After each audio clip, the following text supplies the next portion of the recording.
33. 작업 서론 쓰기의 원칙. 여기서 작업 서론이란 잠정적인 서론이라는 거다. 최종적으로 독자들에게 보여지는 서론이 아니다. 어디까지나 잠정적인 서론인데 작업 서론 쓰기의 원칙과 순서는 아래와 같다. 1. 맨 앞에 문체의 바탕이 되는 독자와 공감할 수 있는 배경을 한두 문장으로 쓴다. 2. 문제를 제시하는 한두 문장으로 쓴다. 3.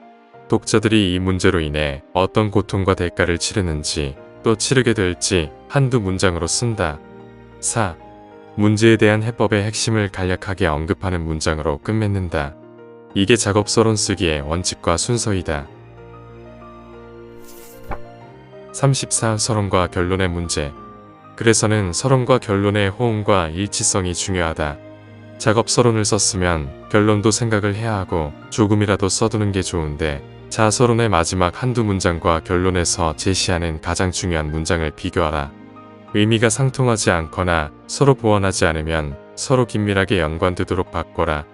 결론의 문장을 기준으로 서론의 문장을 바꾸는 것이 더 나을 때가 많다. 가능하다면 주요 단락마다 이런 과정을 반복하라. 각각의 단락마다 서론 본론 결론을 구분하고 서론과 결론을 서로 비교하라. 그리고 단락에서도 주요의 핵심 문장, 하위 주장은 서론의 끝부분에 나타나는 것이 좋다. 서론과 결론의 호응 아주 중요하다. 35. 논증에서 이유와 근거. 이유와 근거에 대해서 알아보자. 논증에서 주장은 이유로 뒷받침하고 이유는 근거로 뒷받침해야 하는데 이유는 우리가 생각해내는 것이고 근거는 바깥 세상에서 끌어온 것이다. 근거는 우리가 생각해내지 않는다.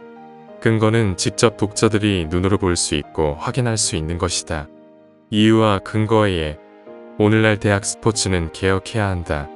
부패한 돈벌이 수단으로 변질되어 고등교육의 진정한 사명을 좀먹고 있기 때문이다.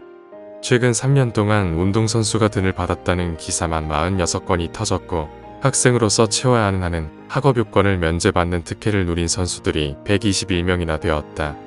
대학 스포츠를 개혁해야 한다는 문장이 바로 주장이고 부패한 돈벌이 수단으로 변질되어 고등교육의 진정한 사명을 좀먹고 있다는 문장이 바로 이유이다. 그리고 학생들이 돈을 비웃다았다는 기사와 특혜를 누린 선수들의 수를 말한 문장이 근거가 되겠다. 36. 논증과 근거. 독자는 늘 근거가 어디에 있느냐고 묻는다. 근거에 대해서 말할 때 우리는 흔히 객관적인, 명확함과 같은 단어를 붙인다. 이는 근거가 우리의 주관적인 경험 밖에 있는 세상에 있다고 생각하기 때문이다. 이와 반대로 이유는 우리 마음속에서 나온다고 생각한다. 그래서 논쟁을 할 때 우리는 근거가 어디 있느냐고 묻기는 하지만 이유가 어디에 있느냐고 묻지 않는다. 이유가 뭐냐고 물을 지언정 어디에 있냐고 묻지 않는다. 근거는 원칙적으로 누구나 확인할 수 있고 공유할 수 있는 것이라고 가정한다. 그래서 독자들은 근거에 대해서 이런 질문을 한다. 어디에 있고 어디에서 확인할 수 있는 것이냐고.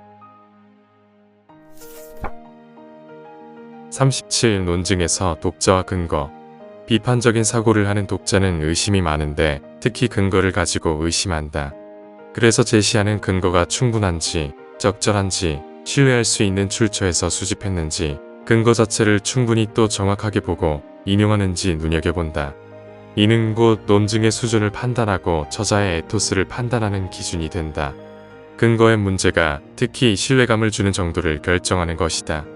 근거를 보고 독자는 믿을 수 있는 필자인지 아닌지 판단한다. 38. 독자가 근거와 관련해서 하는 질문들. 독자들이 근거에 대해서 이와 같은 질문을 할 것이라고 예상해야 한다. 이 근거는 어디에서 찾았는가? 출처는 어디인가? 신뢰할 수 있는 곳인가? 이 근거는 어떻게 수집했는가? 어떤 도구를 사용해 어떤 방법으로 수집했는가? 내가 그렇게 해도 똑같은 결과를 얻을 수 있는가? 이 근거는 언제 어디서나 유효한 것인가? 일정한 조건 안에서만 유효한 것은 아닌가? 근거를 수집하는 과정은 공정했는가? 이와 같은 질문을 할 것이라고 생각하면서 근거를 제시해야 하는 것이다. 그래야 신뢰를 얻을 수 있다. 앞서 말했듯 논증은 신뢰의 문제다. 39. 독자의 질문과 의심들. 근거와 관련해서 독자들이 따져 물을 수 있는 사항, 의심할 수 있는 것들에 대해서 알아보았는데 전반적으로 독자들은 글 전체를 가지고 이와 같은 질문과 의심을 할 수 있다. 1. 왜 이 문제가 중요하다고 생각하는가? 2. 왜 저것이 아니라 이것이 문제라고 생각하는가? 3. 독자에게 받아들이라고 요구하는 주장은 정확하게 어떻게 하라는 뜻인가? 4. 주장이 적용되지 않는 예외 상황에 대해서 생각해 보았는가? 5. 왜 이 해법이 다른 해법보다 낫다고 생각하는가? 6. 해법이 유발하는 손실이 문제가 유발하는 손실보다 크지 않다고 어떻게 확신하는가? 7. 이 해법이 새로운 문제를 유발하지 않는다고 어떻게 확신하는가? 이런 질문들은 스스로 자기 글을 점검하는데 활용해야 한다. 내 글을 남의 글처럼 볼 수 있어야 하고 타인의 글이라고 생각하면서 이런 질문들을 던지고 꼼꼼히 의심해야 하는 것이다. 논증은 철저히 독자의 입장에서 내 글을 준비하고 쓰고 검토하는 것일 뿐이다. 40. 논증과 전제. 논증에서 이유와 근거 못지않게 전제도 중요한데 전제란 것은 무엇인가? 이유와 주장을 이어주는 보편적인 원칙오런트이다. 전제란 논증에서 명시적으로 언급하지는 않는 명제인 경우도 많은데 당연히 참이라고 가정하는 사실, 믿음, 관념, 이데올로기 모두 전제가 될 수 있다. 전제를 깔지 않으면 어떤 논증도 성립할 수 없다. 간단한 예를 들어보자. A 혼자 살려면 총이 있어야 해. B 혼자 사는 것하고 총하고 무슨 상관이야. A 고립된 장소에서 살아가려면 스스로 자신을 지킬 수 있어야 하거든.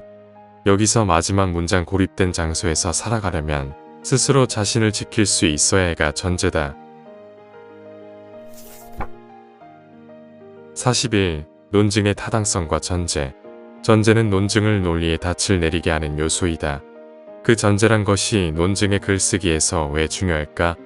독자가 순순히 납득하고 받아들이는 전제에 의존하여 논증을 펼쳐나간다면 논증은 한결 간단해질 것이고 시간도 크게 절약될 것이기 때문이다. 논증을 비판적으로 평가하려면 당연히 전제가 타당한지 아닌지 따질 줄 알아야 한다. 자, 모든 논증에는 전제가 깔려 있다. 논증 자체는 논리적으로 잘 짜여 있더라도 그 밑바닥에 깔린 전제가 잘못되어 있는 경우가 많다. 전제가 타당하지 않으면 논증을 아무리 잘 짜더라도 논증은 제대로 서 있을 수 없다. 얼마 안 가 무너질 집과 같은 것이다. 논증의 타당성을 판단할 때 눈에 보이지 않는 전제의 타당성을 따질 줄 알아야 한다. 문제는 전제가 명시적으로 표현되지 않는 경우들도 적지 않다는 것인데 그래도 찾아내 따질 수 있어야 한다. 전제가 부실하거나 거짓 명제이면 논증은 부실공사일 뿐이다.